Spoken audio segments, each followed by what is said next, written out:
Hey, welcome. Today we're going to break down a really powerful piece of art. It's a journey, really, that maps out a path from feeling lost in the shadows to this incredible moment of self-realization. It's all about a story of finding power not from somewhere out there, but from deep inside yourself. And the entire journey, really, it all comes down to this one simple but seriously powerful phrase, I remember I am. Think about that. It's not a wish, it's not a hope, it's a rediscovery. It's saying that the power, the light, the real you, it was never actually gone. It was just forgotten. So where does a story like this even begin?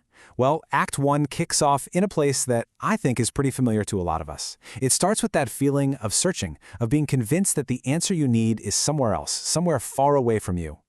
And this line just captures that feeling perfectly, doesn't it? The artist talks about chasing the light like it's a separate thing, way off in the distance. You can feel the desperation in that, right? It's this chase that's driven by a feeling of lack, this belief that you're not whole, and that salvation has to come from somewhere else.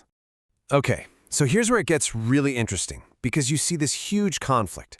On one side, you've got this frantic outward search for the light. But on the other side, what's the inner reality? It's being lost in the shadow, in a place where memories hide. So here's the thing.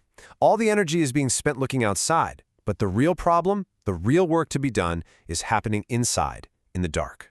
And this question, this is the pivot point for the entire story.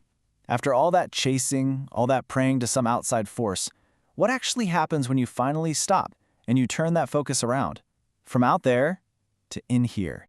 Which of course brings us to Act 2, the journey within. This is it.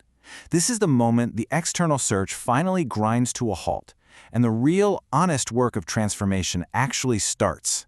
And there it is. That's the big reveal. See, it's not about trying to build a new fire from scratch when you're feeling cold and lost. It's about realizing there's already warmth inside you. The narrator just looks inside and finds that the very same light they were chasing was there the whole time. A flame, still burning, just waiting to be noticed. And, this inner journey isn't some vague, abstract idea. The art actually gives us a roadmap. Step 1. You have to make the conscious choice to look inside. Step 2, you find that inner strength, that flame. And then step 3, which might be the hardest part of all, you start the work of leveling all the parts of yourself you've been taught to push away or hide. This line is the absolute heart of the whole healing process. It's about ending that civil war inside yourself, right? The fight between who you think you should be and who you are. It's about integration, not about becoming perfect. It's about finally making peace with every single piece of yourself so you can become whole. Now, all of this profound inner work, it doesn't just bring you peace. It leads to this incredible sense of power. And that takes us to our final, amazing act. I am the resurrection. Okay, so it is super important that we get what resurrection means in this context. We're not talking about a literal return from the dead here.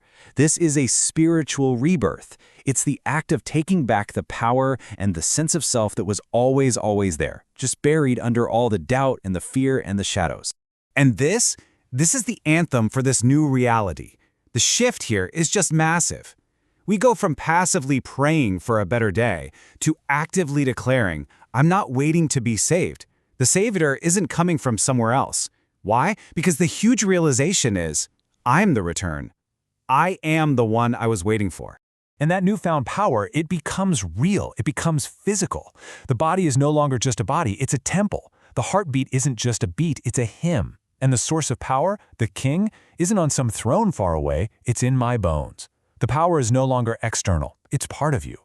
And this brings it all home to this ultimate state of being, the resurrection. It wasn't a one-time event that's over and done with. It's not some finish line you cross. It is a continuous, active reality. Every breath is resurrection.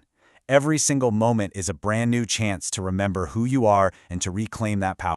So this whole journey really acts as a kind of map, from chasing a light in the distance to realizing you are the light. And it ends not by giving us an answer, but by turning that core question back to us. If this whole story is about remembering something that was just forgotten, then the question it leaves for you and me is this: what part of yourself is waiting to be remembered?